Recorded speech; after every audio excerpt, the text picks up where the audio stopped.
This is Chapter 23, Cardiovascular Disorders, and this is Lecture 5.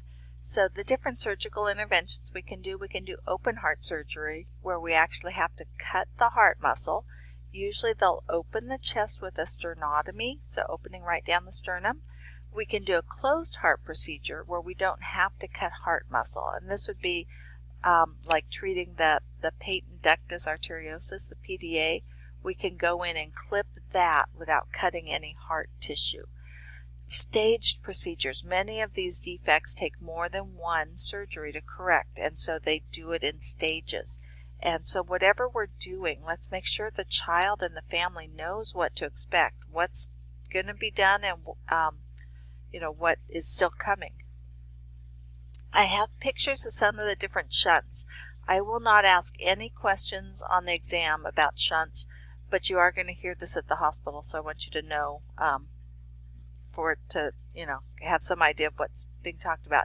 This is the Blalock-Taussig shunt, also can be called the modified Blalock, depending on who's saying it.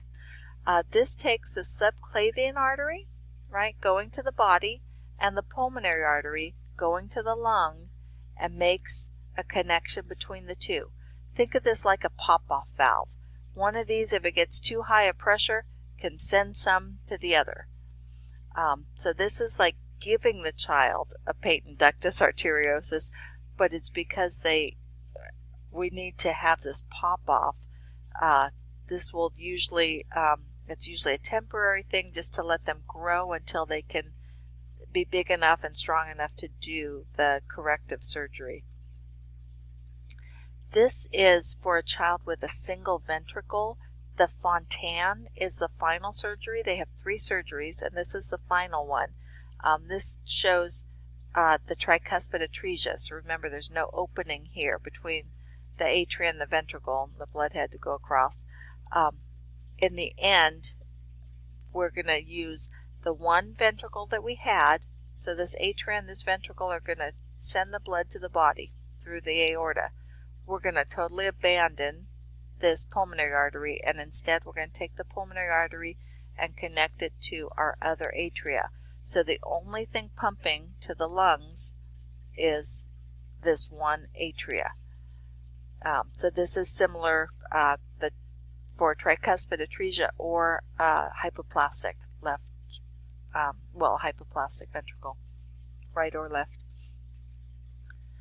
And this just shows some other, here's our Blalock-Taussig again, some different points if they say they're using those points.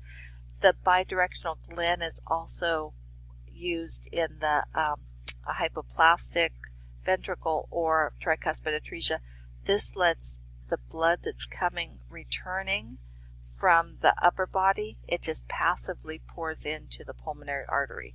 It doesn't go through the heart. So moving out of cardiac defects into acquired cardiovascular disorders. Endocarditis can be called bacterial endocarditis or infective endocarditis because it's usually caused by a bacterial infection. Kids who have a congenital heart defect are at a higher risk for developing this, and that's why often we'll want to give them antibiotics prophylactically before they have like dental work done or anything where it's going to increase the bacterial counts. The most common agent is actually strep, but strep or staph can also be a fungal infection. And what happens is the infection gets into the bloodstream, and then it settles in the heart, and especially in the mitral valve, and it makes these vegetations, these bumps, which can break off, and then they're a thrombus floating around. But in the meantime, it's done damage to that valve, that mitral valve. So endocarditis often happens as a result of rheumatic fever.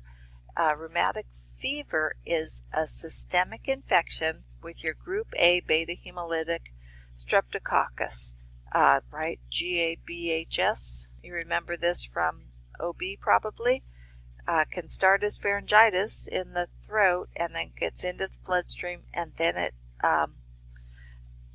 well, just in rheumatic fever, it goes systemic. In rheumatic heart disease, the germs settle into that mitral valve and do damage. We treat strep very aggressively here, so we don't see this much in the United States, but it is a big problem in developing countries.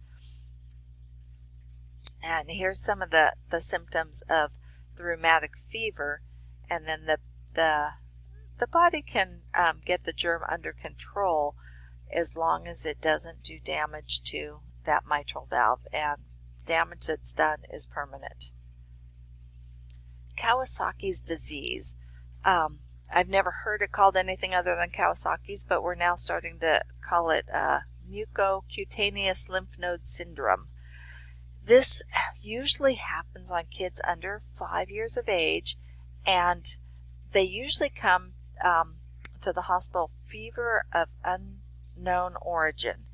They have a high fever that's not responding to antipyretics, and then the doctor will try them on antibiotics, and that does nothing, and so they admit them. It's vasculitis. Their vessels swell. So in the acute phase, they have this high fever, and then it moves on to a subacute phase. So the fever is ended, but they still have the other clinical signs, and then it moves to a convalescent phase, and that's when everything is returned to normal. So some of the symptoms, they have that fever, conjunctivitis, right, red eyes, strawberry tongue, they'll have some swollen glands, they get a rash, abdominal pain, swelling, and desquamization, which is peeling of the palms of the hands and the sole of the feet, and then swollen joints. And the big problem is the swelling of the vessels. So you can get aneurysms, and you can get issues of the coronary arteries.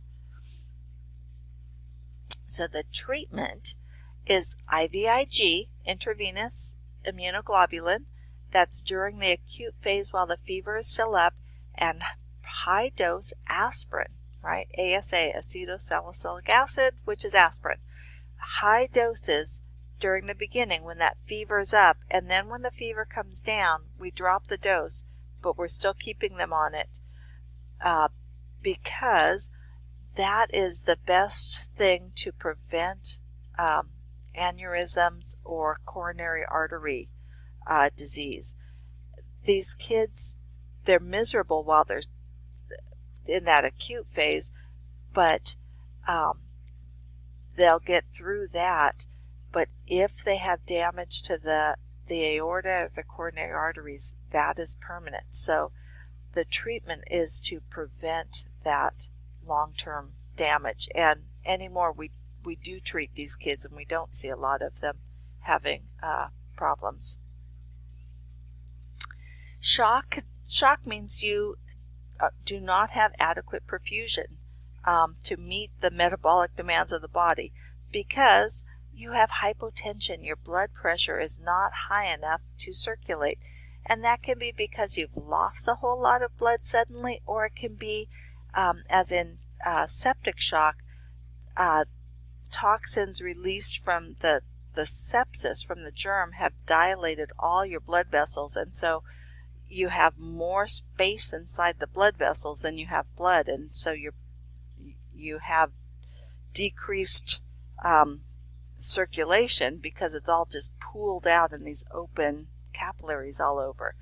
But for whatever reason you've become hypotensive, you are not circulating the amount of oxygen you need to your tissue. So your tissues become hypoxic. When your tissues have to do their metabolism without adequate oxygen, they make even more acidic waste products. Most of our waste products are acidic, but it's even worse. And you're not flushing those acid products out, so you get metabolic acidosis.